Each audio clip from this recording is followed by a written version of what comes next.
Assalamualaikum warahmatullahi wabarakatuh. Perkenalkan, nama saya Adinda Dewiana dengan NPM 2004020800022, Prodi Pendidikan Bahasa dan Sastra Indonesia, Universitas UGRI Bandung Malang. Sebelumnya, saya berterima kasih kepada Bapak Dr. Waji MPD selaku dosen pembimbing mata kuliah kemampuan berbicara. Video ini bertujuan untuk melengkapi tugas mata kuliah kemahiran berbicara, yakni melakukan wawancara. Kondisi pandemi yang saat ini melanda menciptakan banyak pembelajaran baru, tidak hanya buat guru, siswa, dan orang tua, namun juga untuk masyarakat Indonesia. Wabah COVID-19 membuat banyak kegiatan publik beralih dengan pusat aktivitas utamanya berada di rumah. Situasi ini merupakan realitas baru yang juga dialami dunia pendidikan. Mau tidak mau, suka atau tidak, semua pihak mulai guru, orang tua, dan murid harus siap menjalani kehidupan baru atau new normal.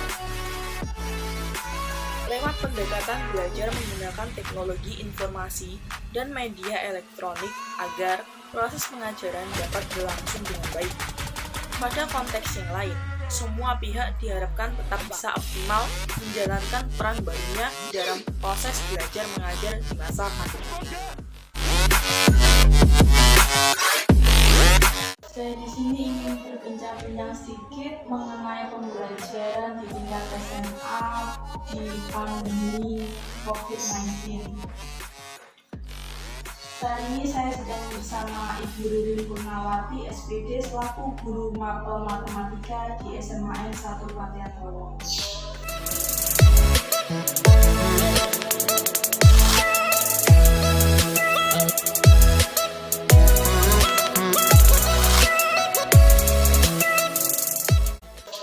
Maaf mengganggu waktunya, saya ingin bertanya sedikit mengenai pembelajaran. Yang pertama, apa kendala atau tantangan mengajar di masa pandemi ini? Oke, siap. Untuk kendala pembelajaran selama pandemi, yang jelas untuk kita yang belum terlalu melek teknologi, ya katakanlah masih gaptek, berarti kita harus banyak sekali belajar untuk bisa memaksimalkan pembelajaran online. Itu yang pertama. Yang kedua, mungkin sarana yang kurang memadai. Sarana itu mungkin bisa dari kita sendiri atau mungkin bisa dari murid. Adalah yang pokok. Secara umum sebetulnya untuk pembelajaran jarak jauh ini semuanya ada sisi negatif sisi positifnya.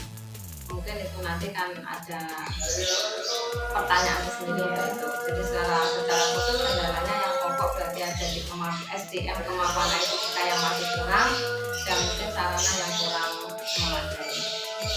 Baik, untuk yang kedua, bagaimana sih cara Ibu menghadapi tantangan tersebut? Yang jelas yang pokok dua tadi berarti yang pertama kita harus selalu banyak belajar dan belajar. Mungkin belajar mandiri di rumah, mungkin diadakan pelatihan-pelatihan, ikut pelatihan di sekolah, mungkin diadakan atau di tempat yang lain. Yang jelas memang situasi seperti ini juga menuntut kita untuk bisa mandiri. Berarti untuk tantangan yang pertama, solusinya untuk gaptek berarti kita ya belajar dan mengikuti pelatihan. Kemudian mungkin kerja bareng dengan teman-teman supaya untuk mencapai, katakanlah sekarang banyak aplikasi baru itu kita bisa kerja kelompok dengan teman, belajar bersama, mempelajari aplikasi-aplikasi yang ada untuk pembelajaran online sehingga itu nanti bisa kita pakai untuk mempermudah komunikasi kita di dalam pembelajaran tadi. Itu yang kedua. Yang ketiga, apa kesulitan yang dialami oleh peserta didik saat pembelajaran daring langsung? Yang jelas kalau kesulitan untuk siswa selama ini yang sudah kita alami, siswa kurang bisa memahami dari apa yang kita berikan, dan itu sebagai guru sebenarnya kita maklum, karena yang tatap muka saja kadang ada beberapa yang masih sulit menerima. Nah, ini kalau pembelajaran daring justru kebalikannya, yang bisa mungkin hanya beberapa, yang lain yang sulit. Kesulitan itu yang pokok, yang paling pokok di dalam pembelajaran daring. Kelemahannya yang kalau mungkin hanya awal kemarin 2-3 bulan itu anak-anak masih tidak sambat, hitungannya masih siap, oke, semangat. Kalau itu akhirnya berlarut-larut lama, anak-anak juga semakin teriakannya semakin, Bu kapan masuk, Bu kapan kita ketemu, lebih enak kita tatap muka. Mungkin itu yang mudah-mudahan harapan kita kan pandemi segera selesai tatap muka, walaupun bagaimanapun sepertinya tatap muka untuk jenjang SMA juga masih dibutuhkan. Yang keempat, bagaimana cara Ibu mengatasi masalah murid yang mengalami kesulitan saat belajar di rumah? Untuk saya sendiri kebetulan kalau begitu kita mungkin kadang-kadang Zoom, ada materi yang kurang dikuasai, anak-anak saya suruh japri sendiri. Jadi mungkin ketika menyelesaikan suatu soal dia nggak bisa, saya suruh japri pribadi. Mungkin di situ nanti saya memberi bantuan untuk mengarahkan, mencari solusi. Jadi bukan saya menjawab, kalau menjawab kan namanya nanti akhirnya berpikirnya anak mati. Saya memberi solusi dan mengarahkan untuk anak itu bisa mengerjakan sendiri. Jadi biasanya saya pesan, kalau ada yang nggak ngerti, masih ada masalah, silakan japri pribadi. Itu yang saya lakukan. Yang kelima, bagaimana cara Ibu memantau murid itu belajar saat di rumah? Untuk belajar di rumah yang pokok, karena kita tiap minggu itu 1 kali jam, mungkin kita memberi waktu, ada yang kadang sehari, kalau ulangan berarti saya pakai langsung 1 jam saat itu. Kalau untuk tugas berarti kadang ada yang kalau ringan ya saya kasih waktu 1 hari dari jamnya daring. Kalau untuk agak berat biasanya saya kasih 2 hari, dan tenggang waktu itu kita memantau untuk penyelesaiannya akan ada dikumpulkan sampai anak ini mengumpulkan sampai berapa, dan yang belum biasanya kita ingatkan di dalam kita. Kalau lewat kita pembelajaran lewat PC ya, kita lewat Google Classroom, sehingga dari situ kita juga tahu anak-anak sudah mengerjakan siapa, yang membutuhkan lebih awal siapa, yang belum mengerjakan siapa, dan itu biasanya kita ingatkan lewat grup BAD-nya, grup kelas WhatsApp-nya. Jadi tidak hanya dari Google Classroom-nya saja, tapi juga lewat grup BAD-nya. Yang keenam itu, metode apa yang dapat digunakan untuk mengajarkan pelajaran saat pandemi? Ya, itu tadi seperti yang sudah saya singgung di depan tadi, bahwa kebetulan di SMA Padang Nowo kita pada hampir semuanya kita masih menggunakan Google Classroom, dan di situ ada juga fasilitas untuk Google Meet atau Zoom, sehingga kalau kita membutuhkan menyampaikan materi berarti kita pakai Zoom-nya. Tiap-tiap Google Classroom, tiap kelas sudah ada Google Meet-nya. Kemudian untuk tugas-tugasnya bisa kita cek di Google Classroom yang kita gunakan di SMA yang sementara. Yang ketujuh, bagaimana mengoptimalkan kegiatan belajar mengajar di rumah selama darurat pandemi COVID-19? Ya, itu tadi kalau awalnya itu kita dari memantaunya lewat PC dari anak, kemudian kita ingatkan di grup BAG kelas, mungkin dengan bantuan wali kelas, dengan bantuan guru BK untuk selalu mengingatkan kita untuk tugas yang belum. Kebetulan kalau ini saya pribadi, kelas saya bentuk ada grup orang tua. Nah, jadi kalau ini mungkin lebih cenderung saya di fungsi wali kelas. Ketika di fungsi wali kelas ada di kelas saya yang anak ini belum mengumpulkan, anak ini belum, anak ini kurang, maka saya akan mencoba itu meneruskan ke grupnya orang tua, sehingga orang tua ikut membantu untuk mengingatkan anaknya agar menyelesaikan tugas-tugas yang belum, termasuk ini yang mungkin yang tugas wali kelas di pandemi memang juga agak berat, lumayan berat karena ada tambahan anak tidak ketemu, jadi fokus di wali kelas dan harus selalu memantau. Untuk ulangan itu kita harus ngecek jam pertama misalkan yang belum hadir sampai berapa menit, itu wali kelas harus langsung kontak ke anaknya. Kalau anaknya saya tidak sambung, saya langsung hubungi orang tuanya. Dan ya itu hampir ya nggak sering sih, kebetulan kelas saya juga kelas yang lumayan bagus, anak IPA.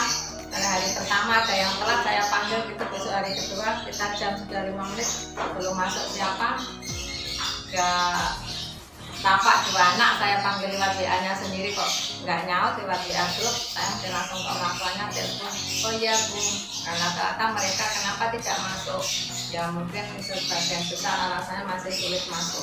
Kadang-kadang kan aplikasi kita tidak semudah langsung bisa masuk kan, jadi kadang mengalami kesulitan. Tapi juga ada yang ya hanya satu anak ketiduran, sudah terbiasa bangun siang, kalau pagi ulangan terjadi juga seperti itu yang pernah terjadi. Jadi saya memanfaatkan bantuan itu baik dari pihak wali kelas, pihak BK maupun pihak orang tua untuk di rumah. Dan akhirnya di sekolah kita kalau ada kasus misalkan anak itu tidak mengerjakan habis bagian berat, otomatis akan wali kelas dan BK-nya akan memvisit ke rumah. Jadi tidak cukup untuk hanya sekedar daring. Mungkin yang terakhir sih, apa dampak positif dan dampak negatif pembelajaran daring? Bagi kami guru, positifnya yang utama berarti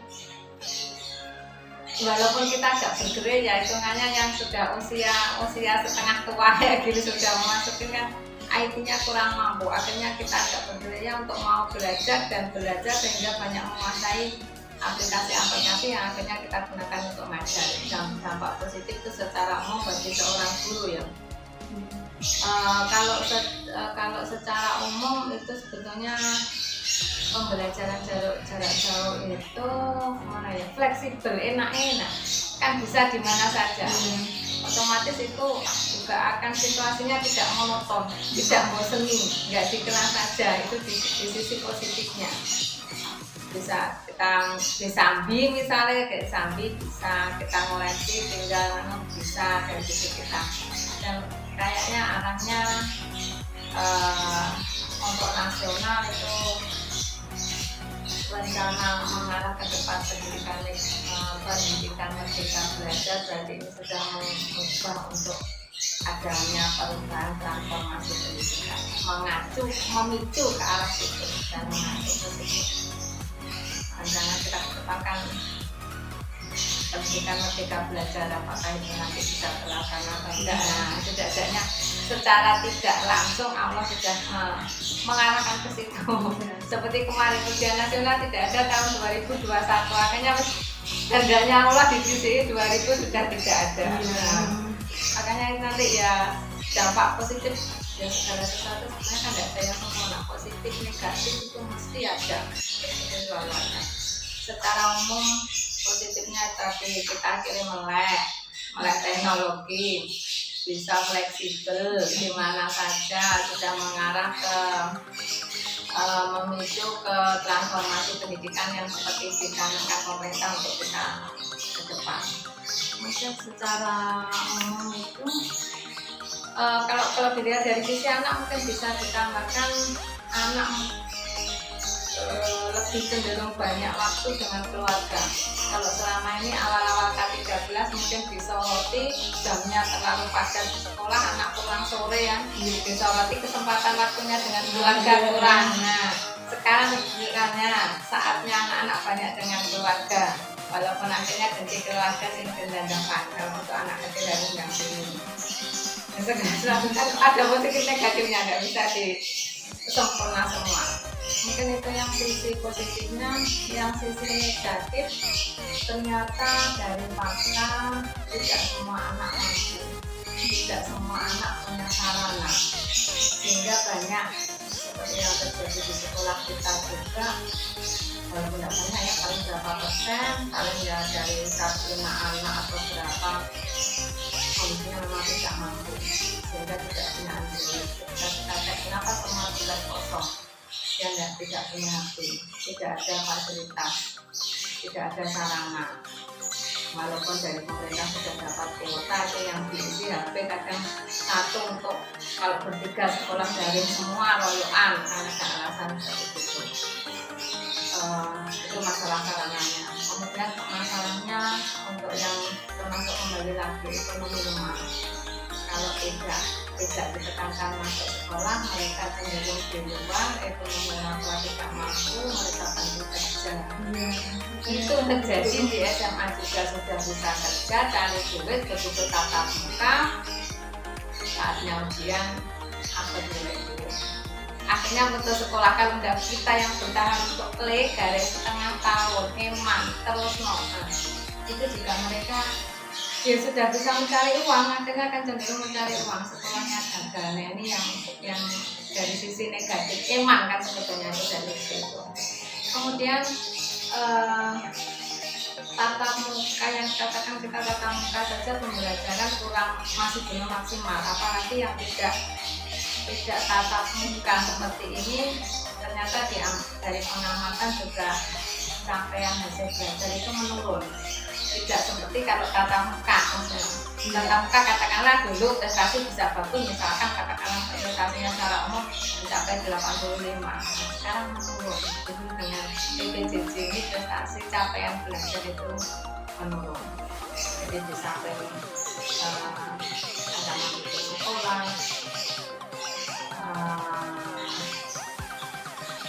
capaian prestasi belajar menurun, kemudian keterbatasan ekonomi yang akhirnya menjadi keterbatasan sarana yang mengakibatkan banyak anak yang tidak bisa lanjut, kemudian anak dengan di rumah jarang ketemu temannya, mungkin mengakibatkan sosialisasinya kurang, sifatnya kurang, akhirnya ya mandiri, tapi mandiri kan kurang, nggak kayak kita yang sering komunikasi, ketemu. Mungkin yang sudah 1 tahun kelas 10 ini temannya siapa aja dia nggak tahu.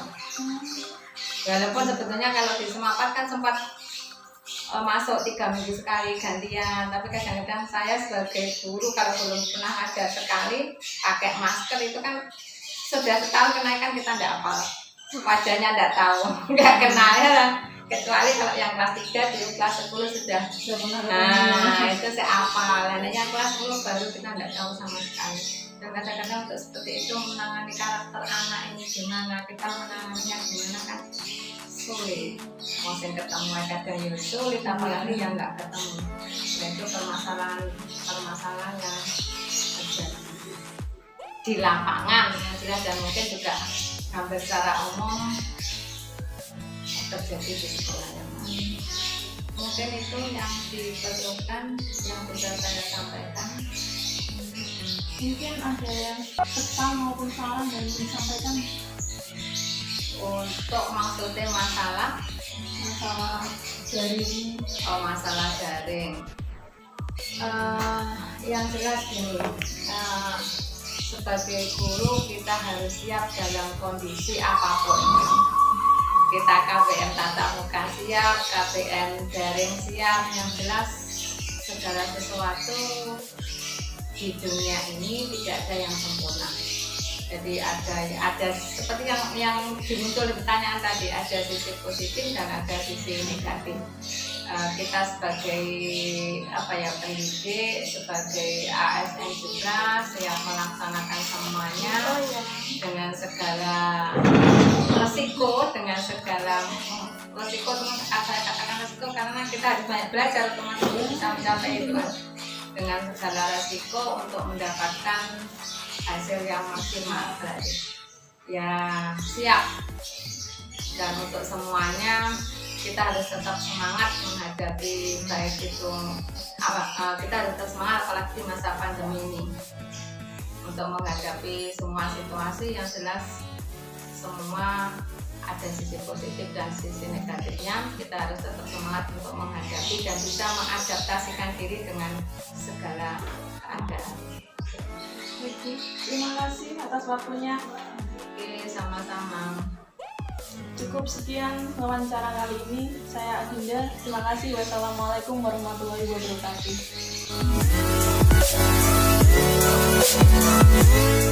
Nah, itu dia sesi wawancara saya bersama dengan Ibu Ririn Purnamiwati SPD selaku guru mata pelajaran matematika di SMAN 1 Padalarang mengenai pembelajaran daring. Sebelum saya tutup, saya mohon maaf yang sebesar-besarnya jika ada kalimat dan tutur kata yang kurang berkenan serta kurang layak didengar. Sekian dari saya, dan saya haturkan terima kasih. Wassalamualaikum warahmatullahi wabarakatuh.